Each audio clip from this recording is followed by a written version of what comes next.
Well, good morning, everyone. It is 5:32 a.m. on April 13th, Monday, 2020. In this video, I want to do something a little bit different. We're going to talk about the Bunny Day event, what I think went wrong, why I think people didn't like it, and kind of my hopes for future holiday-themed events that come to Animal Crossing New Horizons in the future. So we're just going to be running through our morning routine here, and I'm going to be talking while doing it at the same time. It's going to be a bit different for me, so it might be kind of scattered as I do this. Oh, hey, Flick is here. All right, so first, let's break down what the Easter event was. The Easter event was a 12-day long event in the game where a bunny rabbit that looked like something straight out of Five Nights at Freddy's came along and added Easter eggs to almost everything that is considered a resource. You go fishing, there's a chance you caught an egg. You go hit a tree, there's a chance for eggs. If you shake trees, if you hit rocks, when you pop balloons, everything except for catching bugs had a chance to get an Easter egg. Now, the problem with this was that the game itself is still very, very new, and there are still some people who are getting into this game, especially around this time when the event first started, which was the beginning of April. What this meant was that these new players were being shorted on all of the necessary materials for other things that they could be making furniture-wise or tool-wise even. In addition to that, the only thing that the Easter eggs were really good for were either eating, so you can rearrange trees on your island without chopping them down and then getting new ones, or crafting Easter egg recipes. Now, the thing with crafting Easter egg recipes is that, I mean, if you look at my entire island from top to bottom, you will not notice a single Easter egg themed item on the island itself. And the reason for this is that most people are theming their islands. They're having some sort of cohesiveness to it, and you really can't do that when you have a bunch of gigantic colored Easter eggs scattered about, unless that is your theme, in which case this event was totally perfect for you. And while I'm here under the Nook Miles Plus tab, you'll see that there are certain things that you can do, like chop wood or catch fish every day, that you can do to get double the Nook Miles, or even just to complete a task to move on to another one. It made it a lot longer to complete these tasks. Not significantly longer, but it was kind of a nuisance to constantly hit a tree or hit a rock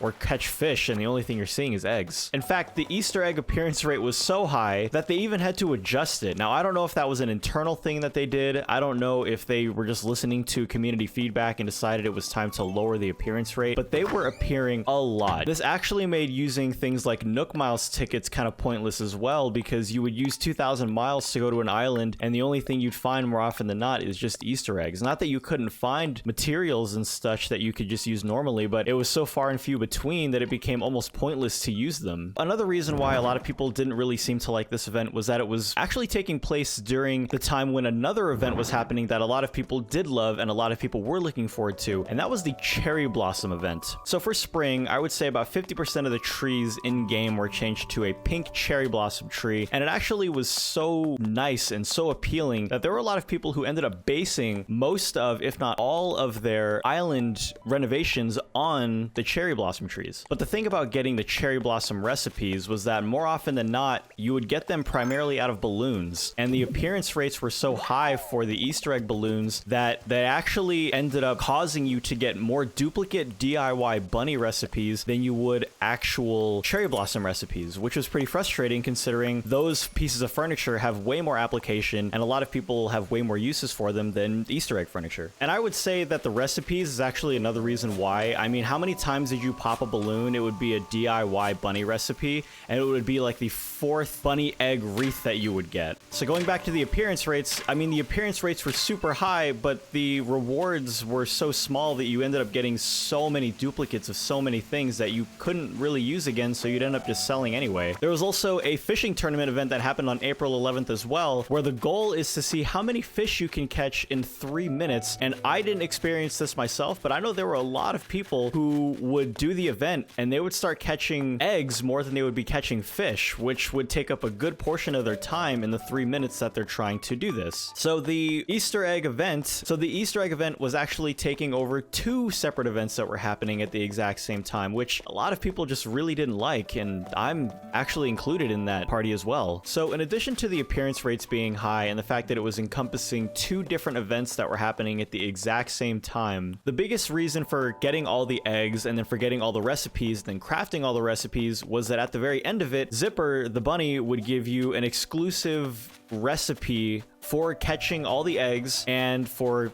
making everything that you could possibly get for Bunny Day. And that final reward is really nothing that special, especially if you didn't really care for the Easter themed furniture in the first place. For those that don't know, the final recipe that Zipper gives you as a reward is this little toy that looks exactly like Zipper that you put down. I didn't personally get it, so I don't have it, so I'll just throw a picture of it up on screen really quick. So yeah, if you're hardcore into collecting everything and that's like your main goal for this event was just, hey, I'm just gonna collect everything, then by all means, there was nothing wrong with the event whatsoever. But for me, there was really no reason, once I found out what the final reward was, there was really no reason or desire for me to feel like I want to even partake in all that. So what I plan on doing is taking all of my Easter eggs, crafting as many things as I can with them, and then just selling them all back for money. At this point, it's really the only use for them that I'm going to have. So where can we go from here? What can we do for future events? Like for Christmas, what if instead of Easter eggs, we got candy canes that were scattered all about? What can we hope for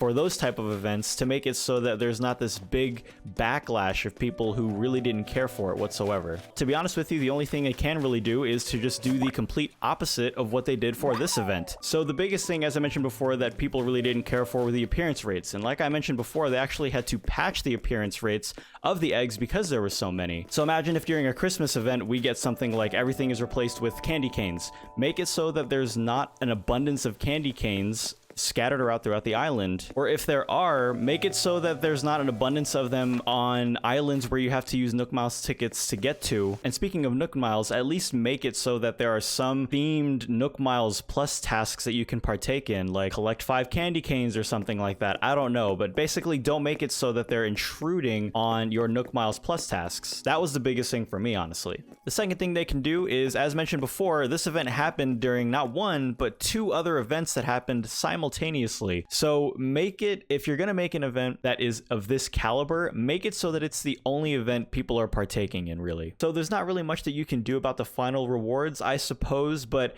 I was expecting something more than just a little zipper looking toy that I could just put down on the floor and it would take up like a 1x1 spot on the island or in my house. It, to me, wasn't enough for me to warrant trying to craft everything. I would honestly rather spend that time crafting the recipes for the Easter event that could make me the most money and then just sell them. There was like almost no desire for me to try and craft all the recipes. In general though, I mean, the event was done about as well as they could for the theme that Easter is. Finding all the hidden Easter eggs that are scattered about your island, other islands, and just in general was done as well as you could in a game like this. The recipes for the Easter egg items as well, I guess they were pretty well done. I didn't really craft anything and use them later on. There was just a lot of stuff about it, and like I mentioned before, with this game still being in its infancy, it's less than a month old, I can see why a lot of people didn't really care for the event in regards to the fact that a lot of the game is based around the types of different materials that you can get, and when the only thing you're getting is Easter eggs, it doesn't really help you progress. Otherwise, there's really not much else that I have to say about the event. I mean, the event itself was fine. There are a lot of things in the future that I think people are really hopeful for when it comes to handling an event like this. So I just wanted to kind of voice my thoughts and opinions out there. And I think that about 90 to 95% of people who watch this video are going to actually kind of agree with a lot of the reasons why people didn't really care for this event either. Anyways, guys, I'm going to go ahead and go and try and catch some bugs to sell to Flick. If you enjoyed the video, please be sure to give the video a like, as well as subscribe to the YouTube channel for Animal Crossing New Horizons videos in the future. I'm also streaming this game quite a bit on Saturday and Sunday mornings, and even Wednesday evenings sometimes over on twitch.tv/RyanFTW. There's a link in the description down below. You can follow me over on there, and we can hang out and play Animal Crossing together. Otherwise, that'll do it for me for this video. Thank you guys so much again for watching. I appreciate it very much, and I'll see you in the next one. Have a good day.